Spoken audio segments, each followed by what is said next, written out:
No sé com explicar aquesta història. Mai abans l'havia explicat a ningú. Vaig preferir callar i potser per això encara estic viu. Els pobles s'obliden aviat dels perills que han passat i viuen el present. I si alguna gesta recorden, són les atroces, mai les humanes.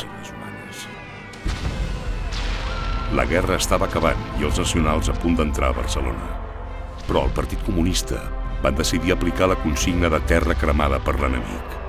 En una reunió amb els militars de demolicions es va acordar arrasar la ciutat de Barcelona. Teníem 10 dies per dur-ho a terme.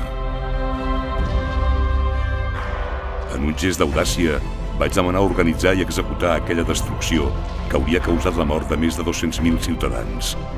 Allò seria un crim civil, no un acte militar. Però mentre em jugava la vida i aixecava sospites entre els meus companys de partit, Barcelona va sobreviure.